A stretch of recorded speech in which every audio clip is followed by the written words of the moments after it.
60 seconds. I saw this illumination that was moving with respect to the stars. We were smart enough to not say, Houston, there's a light out there that's following us. So technically, it becomes an unidentified flying object. While Neil and Buzz were on the lunar surface, Neil switched to the medical channel and spoke directly with the chief medical officer, saying, they're here, they're parked on the side of the crater, they're watching us. I spotted a lot of stuff that seemed to not belong on the moon.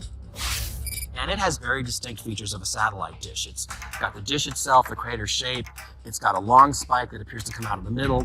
All sorts of stuff that looks exactly like a satellite dish on Earth looks. There's an interesting picture on the moon that does appear to show something that could be a bridge, maybe a pipe, could be an inching worm.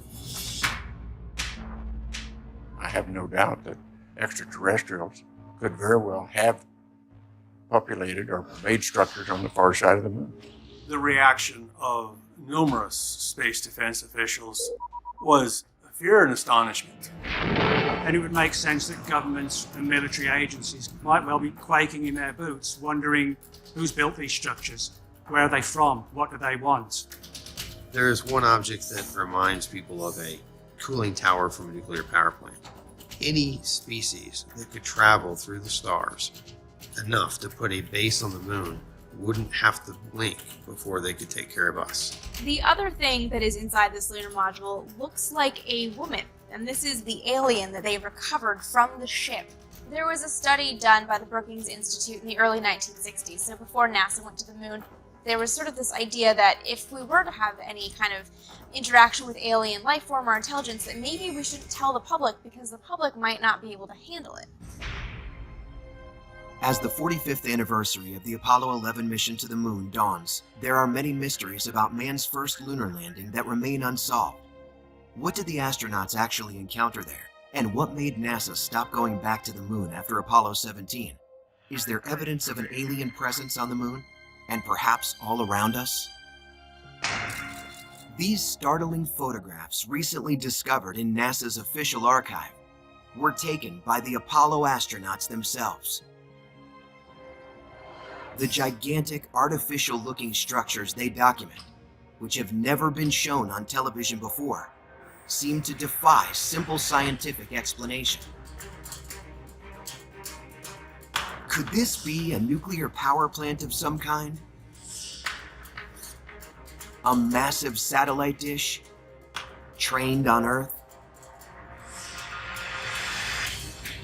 Even an alien fortress?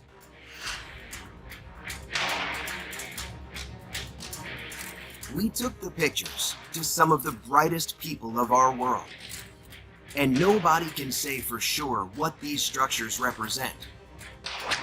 Military experts tell us that if there is an alien base on the moon, it poses a serious threat to humanity. Tonight, we'll examine all the evidence. We'll attempt to determine if such an alien menace exists.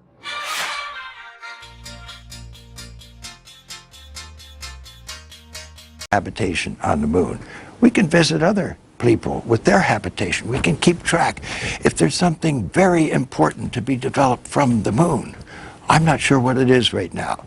And I sure think we should identify what it is for America to make such gross expenditures again for human habitation on the moon. We can help. We can join with. Together, we can explore the moon and develop the moon.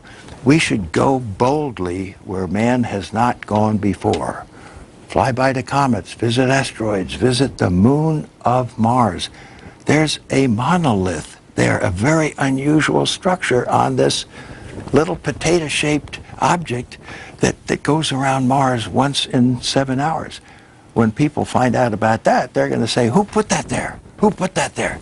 Well, the universe put it there. If you choose, God put it there. Maybe. Before we let you go, little speculation. Do you think there's life elsewhere in the great universe out there? I'd have to go to Stephen Hawking and some people like that think big. And when you think big, you find how big our Milky Way galaxy is. 100,000 light years. That's a billion stars. And one galaxy is of billions and billions of galaxies like our Milky Way. Surely there's some place sort of like Earth. Return. On the 25th anniversary of the event in 1994, Neil Armstrong made a rare public appearance and held back tears as he spoke these brief cryptic remarks before the next generation of taxpayers as they toured the White House. Today we have with us a group of students among America's best. To you we say, we have only completed a beginning. We leave you much that is undone.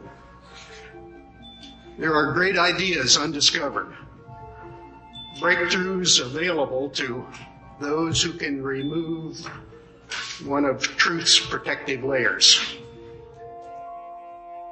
He is of unidentifiable flying objects. Yes, they were flying quite high. How high we couldn't tell because we couldn't get anywhere near their altitude. But they were either very large craft way up or smaller craft still well above what we could get to. Well, we sent a report forward on it, and the answer that finally came back months later was they were probably high-flying seed pods, which didn't sound very logical. As they were sitting there filming, a little saucer came from, I say little saucer, it was a saucer, came flying over their heads, put down 3 little landing gear and landed right out on the dry lake bed. And they picked up their cameras and started over toward it, filming as they went. And when they got in fairly close to it, it lifted up, put the gear back in the wheel wells, tipped up, and took off at a great rate of speed. And so they came into my office and told me what had happened, and I sent them over to develop the film. And then had to go through all the proper regulations of reporting this. And we wound up having to send the film forward to Washington in the base jet airplane. And I don't know whether anyone's ever seen it since. Quite similar. It was basically the same plan-form vehicle. They were double saucer, lenticular. But if you're going to be going in and out of atmospheres like Earth or other places might have, you certainly need a little more aerodynamic type of vehicle. And the saucer has the capability of going through the air at tremendous rates of speed and handling the bow and trailing wave without making shock waves. So it can be very silent while traveling at big rates of speed through the atmosphere. Yes, a friend of mine who's a captain on a major airline at night was flying along, noticed this, suddenly a big glow came off his left wing, and he looked out and this big saucer was sitting right off their wing.